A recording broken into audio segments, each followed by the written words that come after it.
Hey guys, welcome to Tone Bros. My name's Casey. And I'm Collin. We're going to get started with our Thanksgiving episode of the week. Casey, what are you thankful for? Well, I'm thankful we're about done recording this video. Rude. I'm thankful I don't have to spend time with you anymore. There we go. All right. No, but for real, hope you all have a great Thanksgiving. We're going to get started with the week. We're going to talk about the current topic. Yeah. That's what we talk about. We start with current topic. Okay, we're going to do that. And then we're going to talk about the JHS Flight Delay. Yeah. It's a new delay. Yeah. There is... What? Newish at this point, but yeah. It's fairly current. Okay. I would say it's a current topic. Okay. It's within the past year. Okay. But anyways, it has division on it, but the big thing is it has a reverse delay. Oh. A digital and an analog. Tap tempo, all that fun stuff. But around $249, what are your thoughts? Meh. Yeah. Like that sounds bad. Yeah. But I don't care about reverse delay. I've got no desire to have reverse delay. Wah, wah. So that's a useless setting for me. For you. For me personally, for the average guitar player, it's fun to play with at home or whatever. Like, that's fine. But when I take it to a gig, guess how many times I'm turning the reverse delay on? Never. Like, nothing I play is going to use a reverse delay. Right. So that's kind of useless. That's your style of music. My style of music. For some people, they might use it.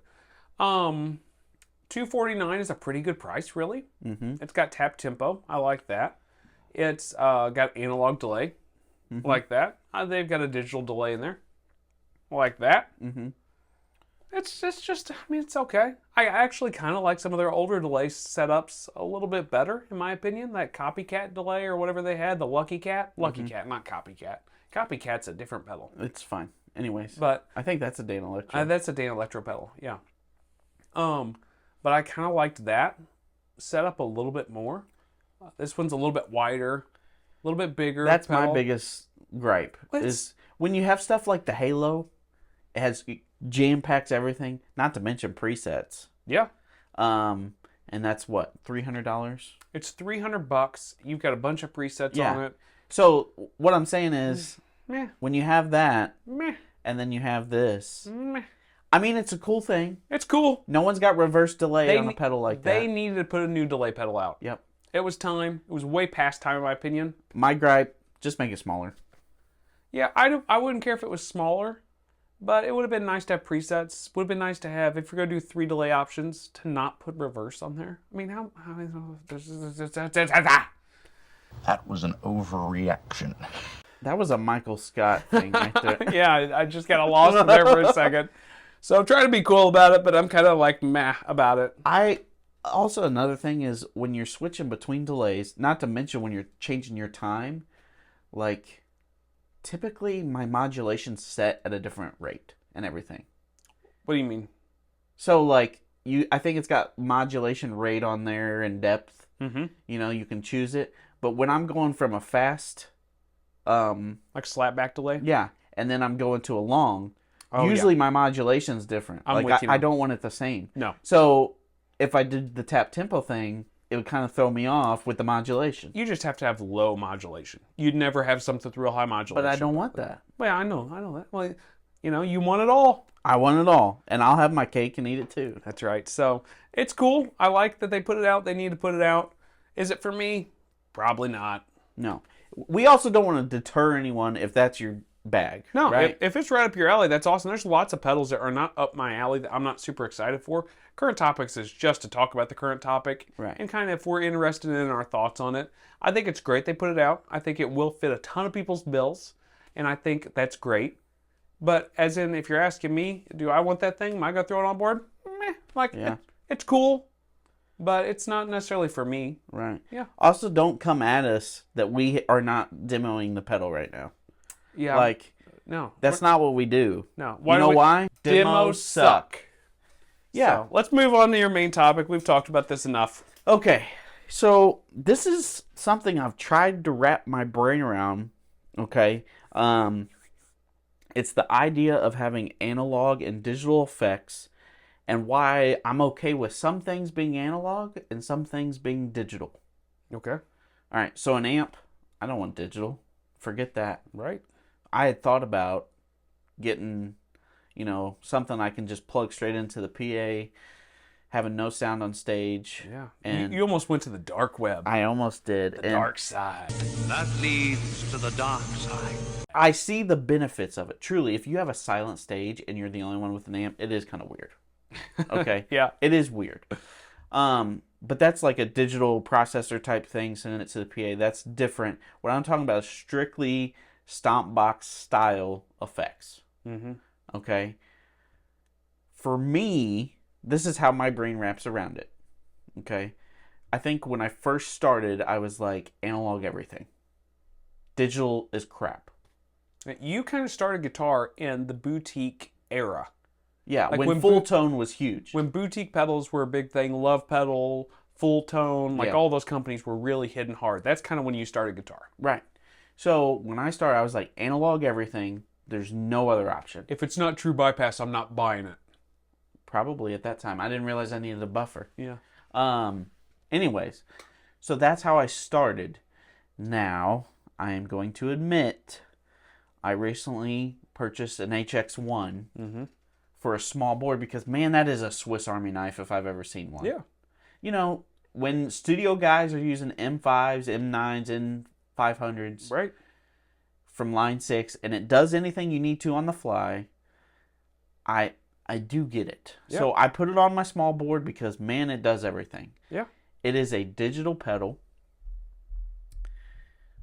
It steered me away from analog, but it is a do-it-all. So it's got all my modulation in there. I can have a looper. I can have reverb. You've got a lot more digital pedals than you realize, too. Probably true. Yeah.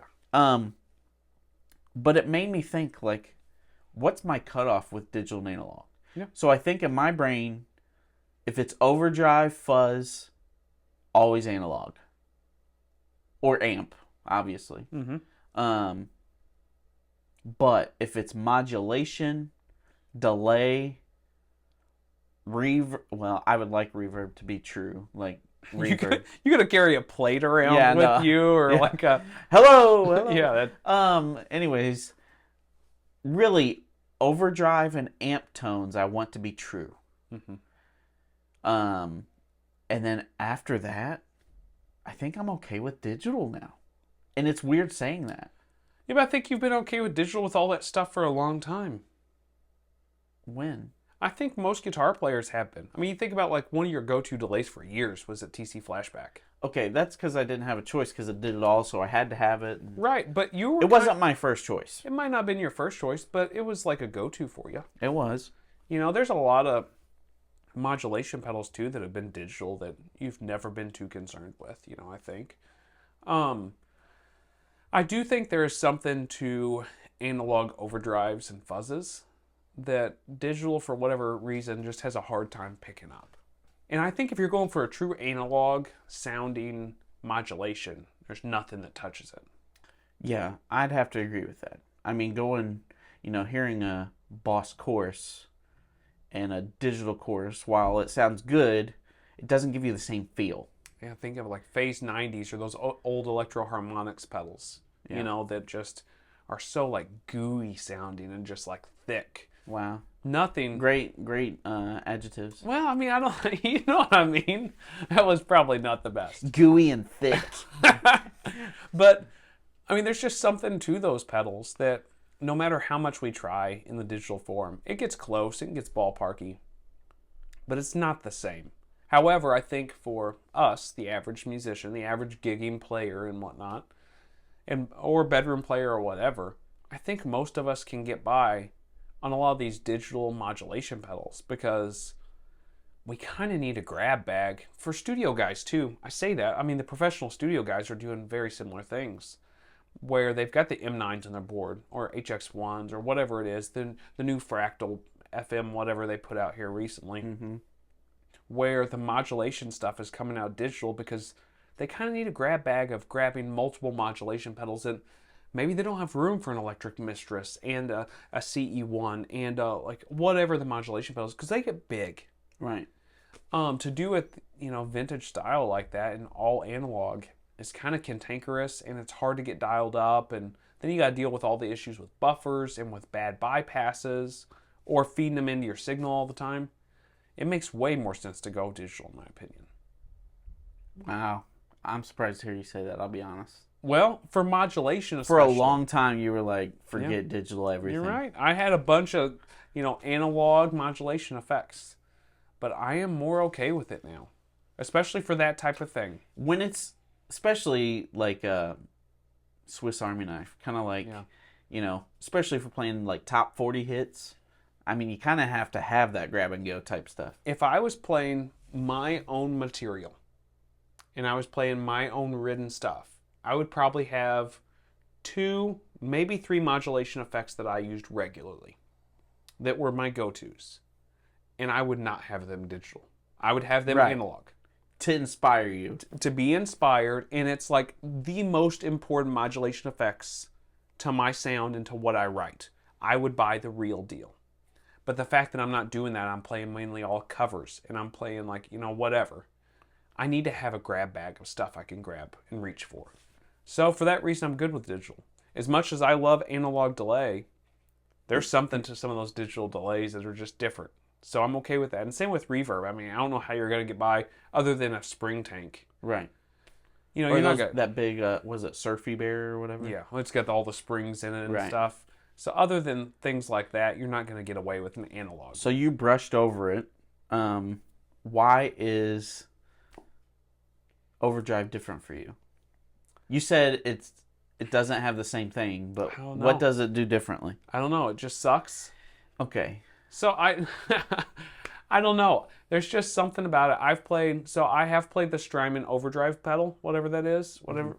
I can't think the name of that one, the overdrive. Riverside? The Riverside. That's the name of it. It's got multiple little... It's the yellow one? Yeah. Okay. Is it yellow or red? The red one's like a boost. It's got boosters and... Okay, it's the yellow one then. Okay. Yeah. And it just did not sound good. I just was not a fan of it. And I generally, like the sound of a lot of those Strymon pedals. Strymon's great.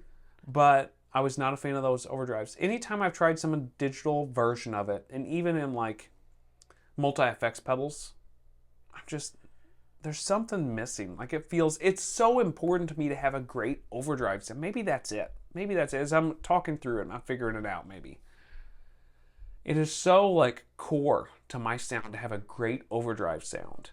Just like we were talking about how important it would be if I was writing my own music to have 1 or 2 modulation or 3 modulation effects that are very core to my sound, that are super important, that's my overdrive. Because even for like, cover band gigs where I'm playing top 40 hits or I'm playing whatever, I can use my favorite overdrives in that, and it works. I don't have to play the same overdrives they're playing. I can have 2 or 3 overdrives on my board. And it is very important to me to have an overdrive pedal that I bond with. I like how it breaks up. I like how it reacts when I roll my volume down and does all that stuff. I don't need a grab bag digital overdrive pedal. So I felt the same exact way you did till I got this HX1, man. Oh no. Hey, I'm telling you right now. His new pedal board's just the HX1. I've got 5 of them. The reason why I say that, man, some of those drives are fantastic. I'm not saying they're not thing. I'm not saying they're not fantastic. What I'm saying is it's very important for me to have the right drive sounds and the right amp that I like. And I've got some pedals that I absolutely love into my current amps. I think for me personally, it's, if I had the HX1 being on my drives, I'd be tweaking all day, and I've already tweaked a lot. Sorry, that sounds terrible. You've been a tweaker, man. I've already messed with the settings so much for my modulation. Like, I really don't want to dive any deeper. Like, I just, I've got reverb, I've got, modulation, I've got EQ in that thing, I've got a compress. Like, my mind's overfilled with ideas. Yeah. And I could probably have 500 settings on that thing. I just need to make it bare bones for me personally. So an analog drive that I can tweak on the fly too. Yeah. Versus, having everything in that HX1. Yeah. To me, it makes more sense. Yeah, and then you've got HX Stomps, and people will love to tell me like how great the drives are in HX Stomps and all these different things. And I'm not discounting that. I'm not saying they're wrong. What I'm saying is for my setup and what I do, that's not like ideal for me. I don't want to be breaking down blocks and menu diving and doing all this stuff. And some of the processors that are out there, you don't have to menu dive much. But kind of like all the boards we were talking about not too long ago, about how these boards have grown and grown and grown, and like the all-in digital effect pedal that does everything, kind of people have stepped away from that a little bit to where they're using it for amp stuff and like reverbs and different things, and they're putting drive pedals in front of it or like some different pedals in front of it. I think people have realized, and not that they didn't realize it before, but I do think that people all agree that your drive pedals are very like important for your sound. It's probably one of the most important things. So I don't want to go the digital route with that, because the reason why I go digital usually is because I need a grab box of a bunch of different effects in one box, or I'm not capable of doing it in an analog fashion. I can't take a haul with me. I can't take plates with me. I can't take... If I had a chance to take 3 memory men to a gig, I would do it. You'd do it. I would take an Echoplex. I would take 2 memory man, and I would take a couple SDE 3000s. Like, it just doesn't work. But I'd rather have the Halo. So it doesn't take up so much space. Absolutely. The Halo's going to take its spot. Yeah. We need to move on to our next topic. Okay. We could talk about this all day. All right. So I'm going to move into my gas or pass. Okay. So my gas or pass is one that we've both seen, and we've seen little pieces of it like coming out, and they finally released it. It's this new Greg Kochness Monster Pedal. Right. From Jam. They've got 2 versions of it. They've got a smaller version of it, and it's just got like overdrive, fuzz, harmonic tremolo. What else it got in it? It's got... What are you talking about? It's got the delay. Great, I love it. It's got delay in it also. Okay, gotcha. Then they've got the bigger one. It's got the wah, and it's got all kinds of stuff. Oh, that big one is Command Central. It is. So, to make sure I got this right. So $790 for the small one. Uh-huh. And it is $21.90. $2,100, not $21.90. $2,100. So you can get 2 of the first one for cheaper than that big one. Yeah.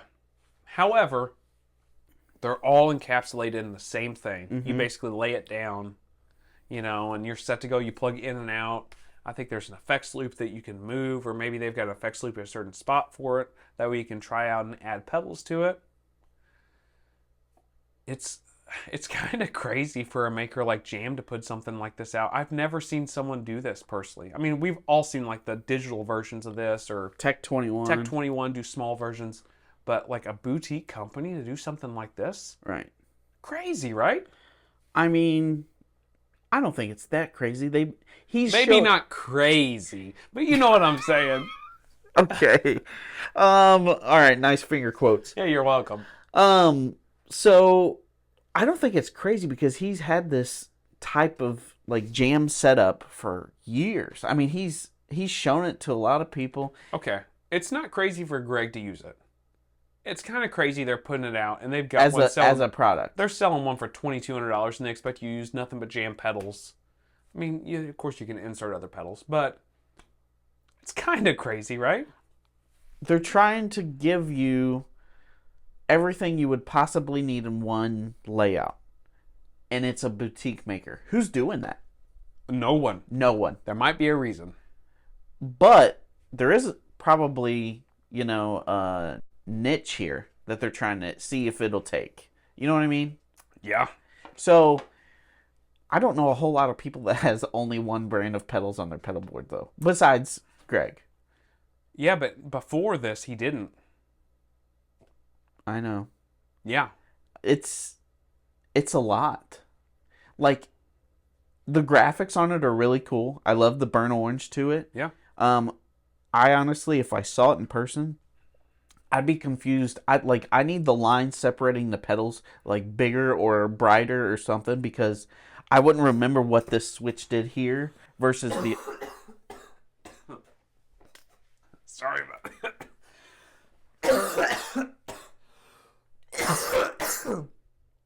Let me go get a cough drop. I'll be right back. Let that thing run.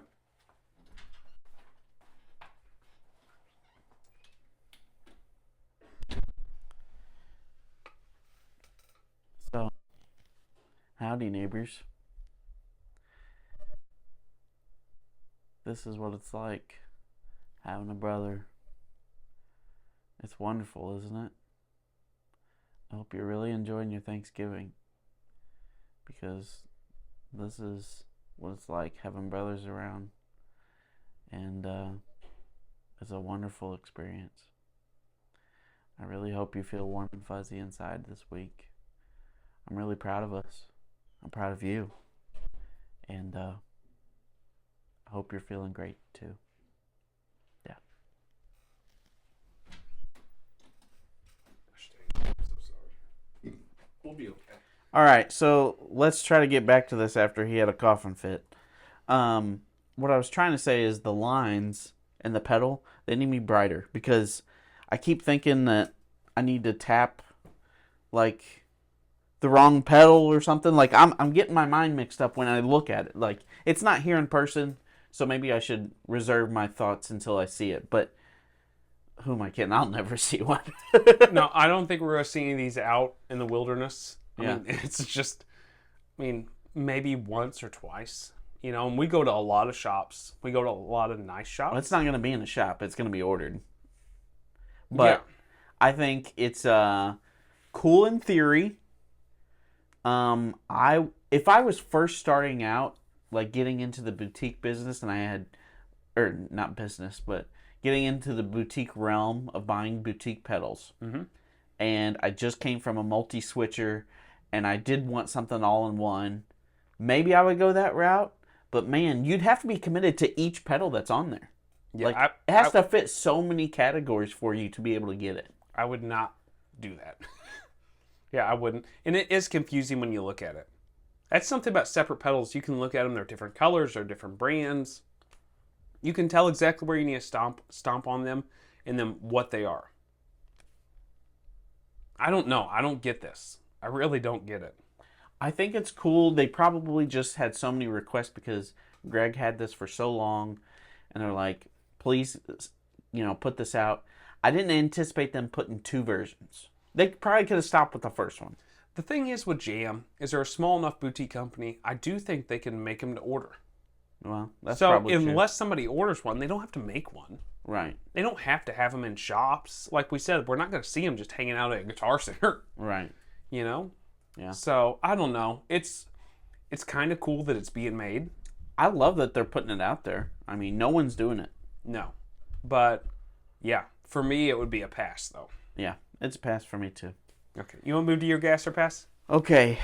So, I don't know if you all know this, but Jazzmasters kind of have a sweet spot for me, and I have a feeling one day I might get one. Okay. There are Jazzmasters out there, like the American Professional, the very first ones, that doesn't have all the crazy switching at the top, because my mind can't wrap around that. Just a 3-toggle pickup selector switch. But there are some out there for like $1,200, which is not terrible, considering today's market and everything. Is that something you'd be interested? Like I said, it's just a 3-toggle. The one I was looking at had a maple board, and it was like this mystic green. Mm-hmm. It's so cool. Do you think you would be interested in a Jazzmaster for $1,200? Yeah, I think maybe so. I think at $1,200 for American Professional, I think it would be hard not to be interested in it.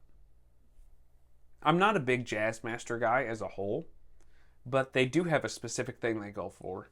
And the American Professional is kind of nice because it's set up with, it's got a decent radius where you're not going to have problems with anything. It's got decent parts and stuff where you're not going to have problems with it. And it's kind of a good, it fills the slot of a Jazzmaster.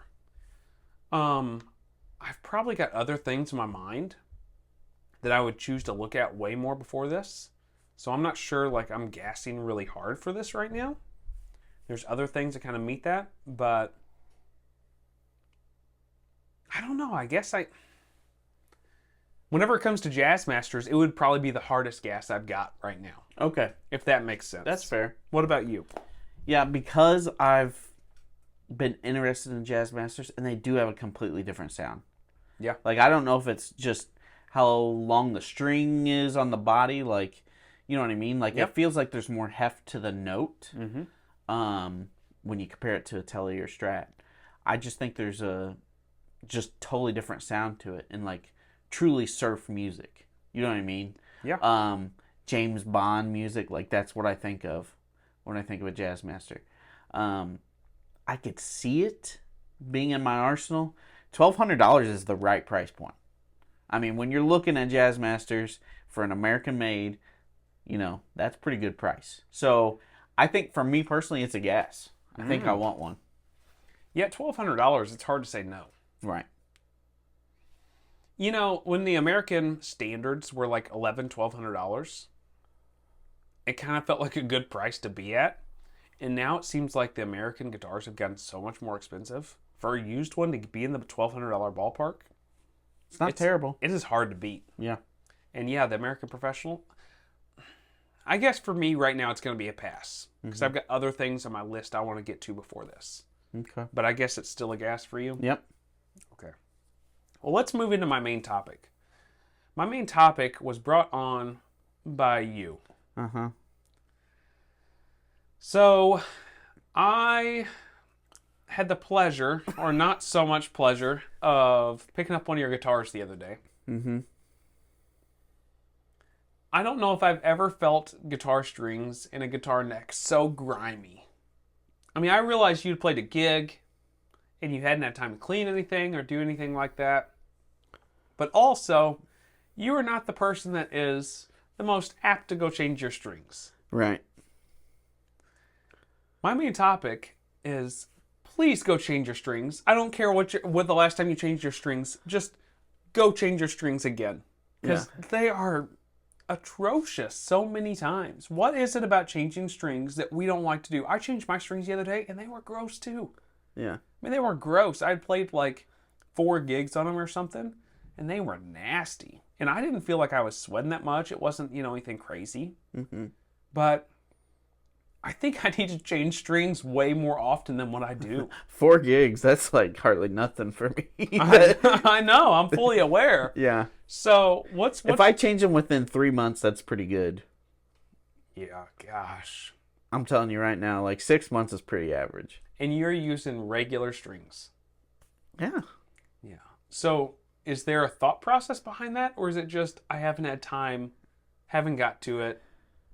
What's the deal with it? It's a mixture of I'm lazy and I don't think about it until I'm going to play a gig and I'm like, man, I really should have changed these strings. And then like I get done with the gig, put it in the case, and then I'll practice. I'm like, man, I need to make time to change these strings. Put it in the case. Oh, time for the gig again. Oh my man, God. I knew I should have changed these strings. You know what I mean? Like it just never stops. I mean, right now I've got a lot of home projects, so I just haven't been playing as much. But usually it's just me being lazy and not making the time for it. Yeah. That's the hardest part. Maybe I need to work on my time management skills. Don't tell my boss. Yeah, I changed my strings on 2 guitars the other day, and both of them were gross. Both of them had the divots. And I was like, why am I not changing these? I mean, it didn't take me long. Right. There's like a sweet spot with them too. Like, I don't like brand new strings. And I think somewhere subconsciously I know too, when I change these strings, I'm not going to like it as much. Do you get some of that? No. I love new strings because it never happens. It's like, ooh, a new car, Right. I don't know. I just recently cleaned my SG because it was nasty and put new strings on it. I'm like, man, I forgot how good this guitar can be. You know what I mean? That's a whole nother thing too. Your guitar completely comes back to life. Oh, I'm like, man, I thought it was dull and sounded terrible. And I'm like, wait, no, that's just the string that's been on there for a year. So I was just like, oh my gosh, this is a great SG, Yeah. I don't know. I've got no excuse other than I'm lazy. I don't make time for it. And honestly, this is going to sound terrible, but I'm really cheap. And if I can save those strings until it breaks. You never break a string. You never break a string. I do break quite a bit of strings. Oh, okay.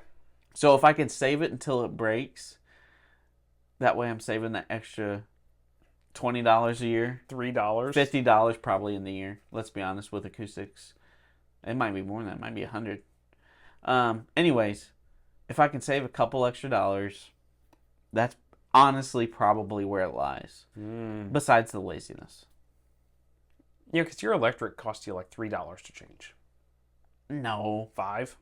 Like 8. For Ernie Ball regular Slinkies? I don't buy them all at once because that's too much money all at once. Yeah, maybe that's a trick. I right? need to buy a bundle. That's what I need to do. Yeah. I usually buy them 3 at a time. Yeah. I don't know. But change your strings, unlike me. It's one of those things you don't realize you need it until you do it, and then you're like, I should have done this more A often. long time ago. Yep. Yeah. So go out, even if your guitar, you don't necessarily think it needs them, go change your strings Yeah. and just Don't be a Collin. come back to it. Because my guitars, the strings I didn't think were that bad. I picked up your guitar, and I could tell your strings were bad. Yeah. But I picked up my guitars, and I was like, oh, they probably could be okay for a while. I changed the strings. I was like, this is a new guitar. Right. I mean, also, there's a whole thing with trying all kinds of different strings, which is fun. But that's another subject for another day. Yep. Anyway, we'll see you guys next week. Have a great Thanksgiving. See ya.